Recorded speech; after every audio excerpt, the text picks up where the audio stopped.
Hello, statistics students. Here's another video on associations in categorical variables, associated events with and. If events are not independent or associated, then we rely on the probability rule 5b for and statements. Probability of A and B is equal to the probability of A times the probability of B given that A. Remember, if the events are dependent, then the probability of B given that A is just equal to the probability of B, because that's what it means for them to be independent. Probability of B happening given that A happens is independent of A happening, so it's just equal to the probability of B. And in that case, it's just the product probability of A times the probability of B. But when they're independent, we have this extra probability of B given that A. And so, of course, in order for us to find this, of course, this assumes that we know the value of the probability of B given that A. So let's look at a specific example. The example of the Tour de France. It's been plagued with accusations that cyclists have been taking steroids to boost their performance. And testing for these is very difficult. It's really expensive. There's all sorts of other factors involved that make it hard to do. So for this reason, they just randomly select cyclists and they drug test them. And so let's imagine then that 2% of the racers have taken an illegal steroid. So that means the probability the racer has taken a steroid is 0.02. The probability that they haven't taken a steroid then is 0.98. Also, let's assume that if they took the drug, there's a 99% chance that the test will return a positive reading. Positive reading here is a negative for the athlete. They'll be disqualified. Keep in mind that these tests are not perfect. Even if the cyclist did not take a steroid, there is some probability that the test will return a positive. So let's suppose that given that an athlete did not take a steroid, there's still a 3% chance that the test will return a positive. So those are conditional statements. The first one says, given that they took the drug, there's a 99% chance that they'll get a positive reading. The other statement says, given that the athlete did not take a steroid, there's a 3% chance the test will return a positive.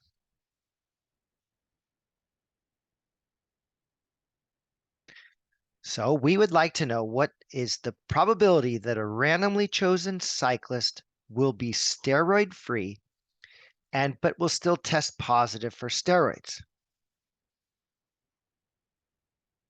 So that would be a really bad situation for that cyclist. Positive tests for steroids, but they are steroid-free. So in other words, we need to find for a randomly chosen cyclist the probability the cyclist does not take steroids and tests positive.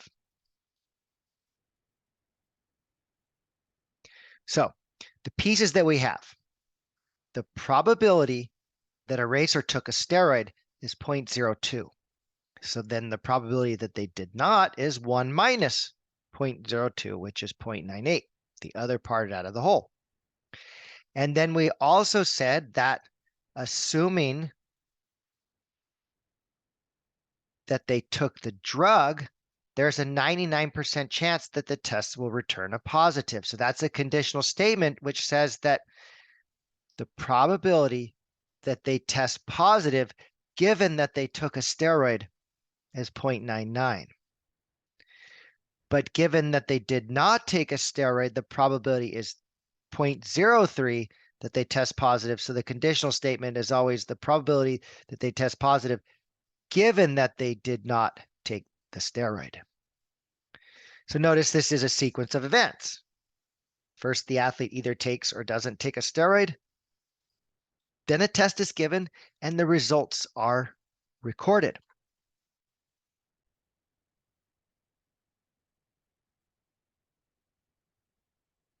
So like we said, according to rule 5b, the probability of A and B is equal to the probability of A times the probability of B given that A has occurred. So RA is the cyclist does not take steroids, and our B is they test positive.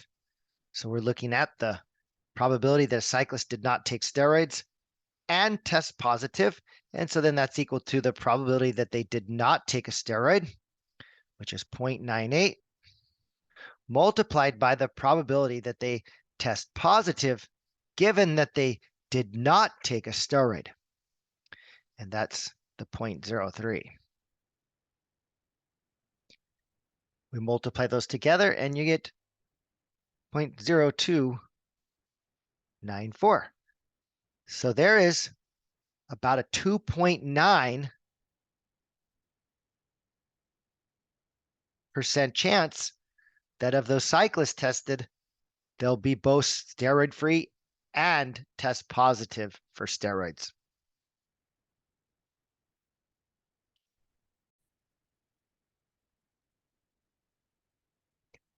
So there's a nice way to look at this with a tree diagram. And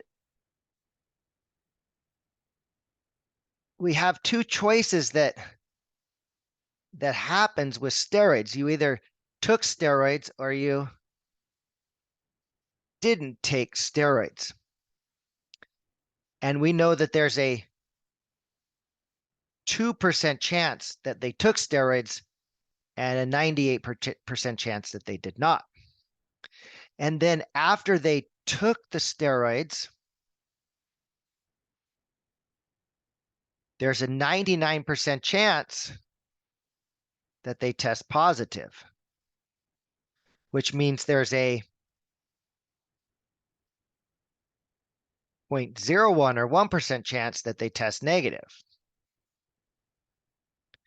And if they didn't take the steroid, there was a 3% chance that they test positive.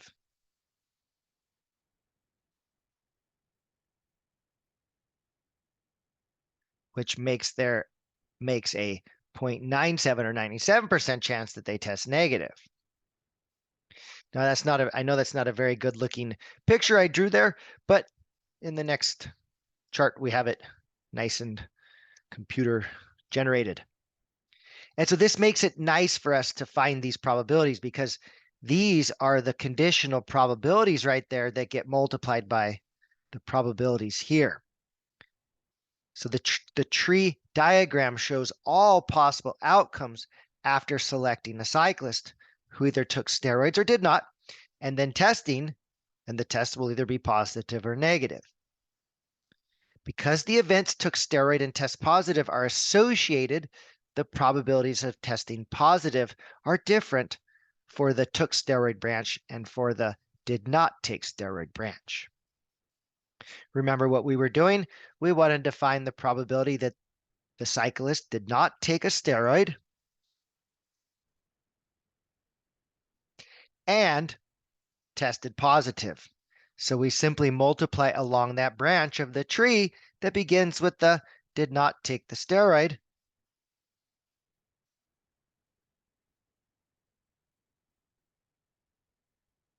and ends with test positive.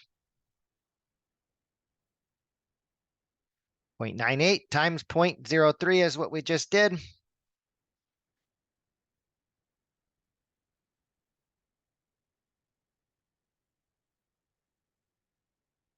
Giving us 0.0294.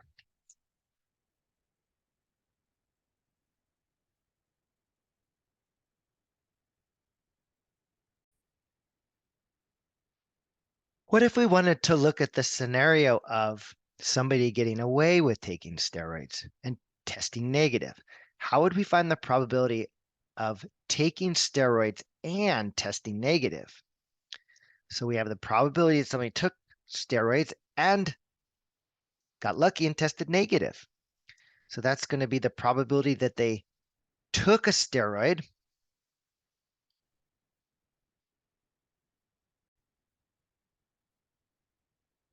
and we said the probability that they took a steroid is 0.02. And then we wanted to see how they could test negative. So 0.02 times the conditional probability that they test negative given that they took a steroid. So 0.02 times 0.01. There's a 2% chance they took the steroid, and there's a 1% chance that they test negative given that they took a steroid. So you see this is 0.0002. So that's a very small number. So we wouldn't want someone getting away with taking the steroids and testing negative. And this concludes the video on associations in categorical variables with associated events with the word and.